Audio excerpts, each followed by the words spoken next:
Assalamualaikum warahmatullahi wabarakatuh. Saya Yulia Sandrasari. Kali ini akan membahas tentang analisis fundamental dan teknikal PT Telekomunikasi Indonesia Persero (TBK).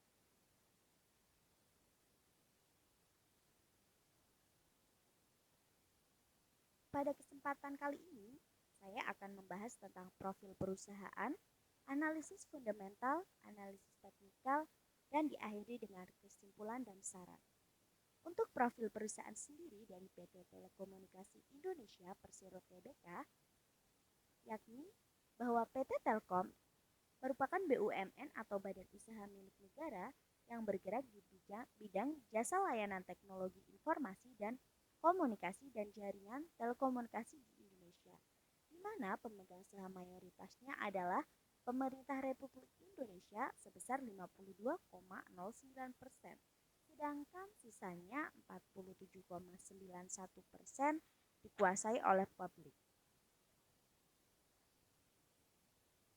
Saham Telkom diperdagangkan di Bursa Efek Indonesia dengan kode TLKM dan New York Stock Exchange dengan kode TLK. Dalam upaya bertransformasi menjadi Digital Telecommunication Company, Telkom Group mengimplementasikan strategi bisnis dan operasional perusahaan yang berorientasi kepada pelanggan atau customer oriented. Nah, transformasi tersebut membuat organisasi Telkom Group menjadi lebih learn dan agile dalam beradaptasi dengan perubahan industri telekomunikasi yang diharapkan dapat meningkatkan efisiensi dan efektivitas dalam menciptakan customer experience yang berkualitas. Adapun 3 digital business domain dalam PT Telekomunikasi Indonesia. Yang pertama yakni digital connectivity, yang kedua yakni digital platform, dan yang ketiga adalah digital service. Tujuan dari PT Telkom sendiri yakni mewujudkan bangsa yang lebih sejahtera dan berdaya saing serta memberikan nilai tambah yang terbaik bagi para pemangku kepentingan. Visi misinya yakni memiliki visi menjadi digital telco pilihan utama untuk memajukan masyarakat. Misinya mempercepat pembangunan infrastruktur dan platform digital cerdas yang berkelanjutan ekonomis dan dapat diakses oleh seluruh masyarakat. Mengembangkan talenta digital unggulan yang membantu mendorong kemampuan digital dan tingkat adopsi digital bangsa. Mengkonsentrasi ekosistem digital yang memberikan pengalaman digital pelanggan dan terbaik. Adapun highlight dari PT Telkom di mana PT Telkom harga sahamnya melesat 6% dan hal ini merupakan salah satu faktor yang menguatkan indeks pada hari tersebut, yakni pada tahun 2019, di mana saham-saham oleh sektor infrastruktur khususnya telekomunikasi menguatkan indeksnya. Selain PT Telkom juga ada PT Telekomunikasi lain seperti Indosat yang ikut serta menguatkan indeks pada hari tersebut. Hal ini tentu menjadi salah satu pertimbangan yang menarik bagi investor untuk menginvestasikan dananya di PT Telekomunikasi Indonesia ini. Selanjutnya, kita memasuki ke analisis fundamental.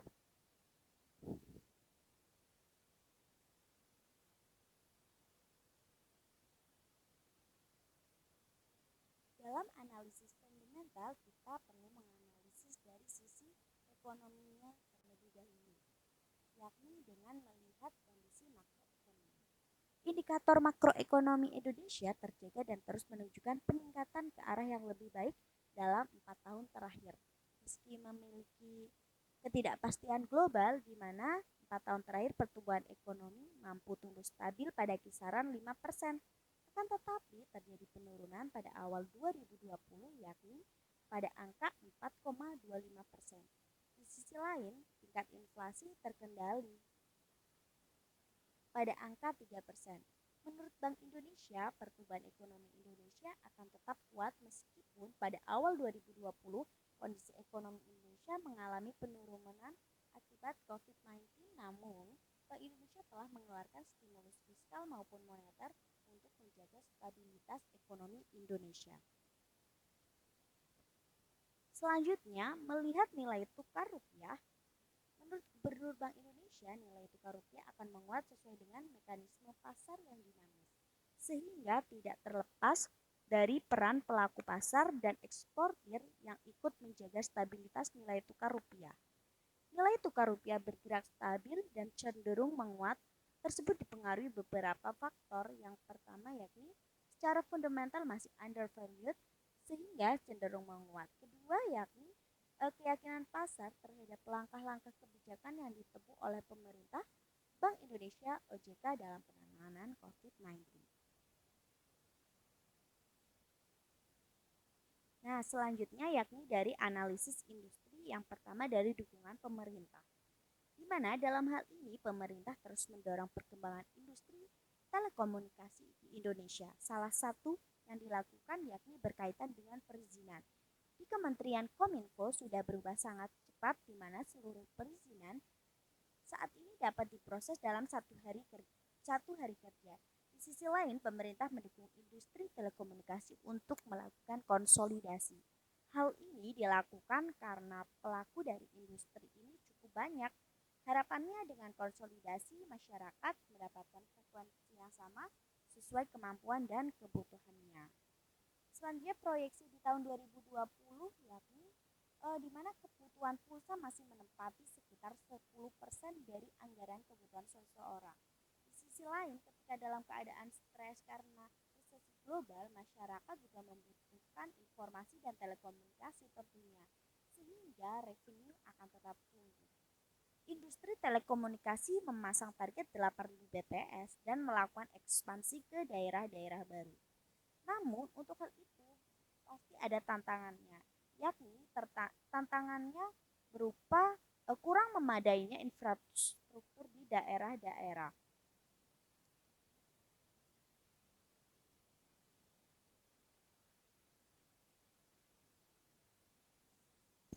Selanjutnya, untuk analisis dari perusahaan telekomunikasi Indonesia sendiri. Yang pertama yakni melihat dari rasio profitabilitas yang diproyeksikan dengan GPM, NPM, ROI, dan ROA dan DER. Rasio profitabilitas PT Telekomunikasi Indonesia Persero untuk GPM stabil yakni berada di angka 100% dari tahun 2014 hingga tahun 2018. Diikuti pergerakan NPM yang fluktuatif, bersamaan dengan itu pergerakan ROA dan ROI juga cenderung turun. Untuk rasio likuiditas sendiri memiliki pergerakan yang menurun, di mana current ratio dan quick ratio memiliki pergerakan hampir sama setiap tahunnya, terbukti dari diagram garis yang sejajar.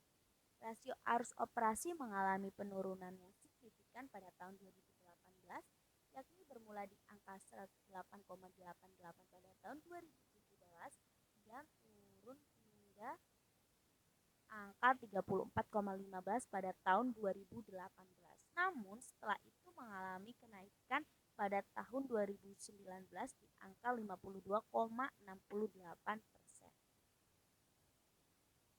Rasio aktivitas dari PT Telekomunikasi Indonesia Persero untuk perputaran aset memang mengalami penurunan dari 40% menjadi 32% pada tahun 2019. Akan tetapi untuk rasio perputaran aset tetap mengalami kenaikan dari 71% menjadi 142% di tahun 2019. Rasio leverage dalam hal ini yakni DAR cukup stabil berada di kisaran angka 39 sampai dengan 49%. Untuk rasio solvabilitas PT Telkom ini diproyeksikan dengan debt of equity ratio yang pada setiap tahunnya mengalami kenaikan pada tahun 2019 mencapai angka 99%, namun mengalami penurunan pada tahun 2016 yang berawal pada 78% pada tahun 2015 menjadi 70%. Sedangkan rasio utang mengalami kenaikan pada tahun 2019 dan berada di angka 50%. Rasio rentabilitas ini merupakan rasio yang dapat mengukur kemampuan dari suatu perusahaan dalam menghasilkan laba. Seperti yang terlihat dalam gambar bahwa rasio ini diproyeksikan dengan ROA, ROI, NPM, dan IPM mengalami pergerakan yang masih menurun pada tahun 2019.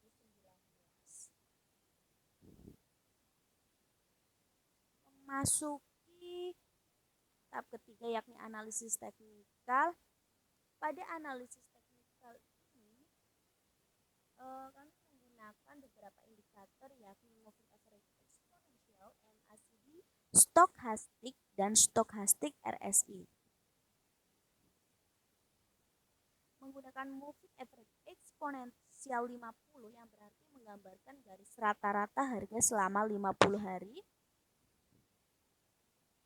di mana pada bulan Mei harga saham melebihi EMA 50 yang berarti menunjukkan sinyal beli, sehingga pada kesempatan ini saya melakukan pembelian di harga 3.466. Nah, selanjutnya yakni indikator yang kedua menggunakan MACD, di mana indikator ini pada bulan Mei menunjukkan garis cross up yang menembus garis sinyal sehingga menunjukkan keadaan bullish yang tepat untuk melakukan pembelian. Namun apabila garis menunjukkan cross down sehingga menunjukkan keadaan bearish, akan memungkinkan untuk menjual. Indikator selanjutnya yakni menggunakan stochastic RSI, di mana pada bulan Mei melebihi 80 yang artinya overbought atau jenis jual, namun pergerakannya terus mengalami ke arah beli pada bulan Mei ini. Jadi tiba pada kesimpulan dan saran. Kesimpulannya yakni bahwa PT Telkom yakni badan usaha milik negara yang bergerak di bidang jasa layanan teknologi informasi dan komunikasi dan jaringan telekomunikasi di Indonesia, di mana pemegang saham mayoritasnya adalah pemerintah Republik Indonesia dan sisanya dikuasai oleh publik, lalu diperdagangkan di Bursa Efek Indonesia dan New York Stock Exchange, memiliki valuasi 3.486. Oleh karena itu, Telkom berada di posisi di atas 3.486 layak untuk dijual, dan di bawah valuasi tersebut layak untuk dibeli.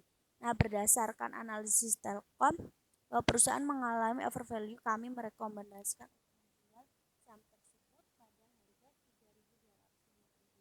Dan sepertinya pada tahun ini keadaan Telkom cukup buruk sehingga layak untuk dijual pada bulan Mei ini.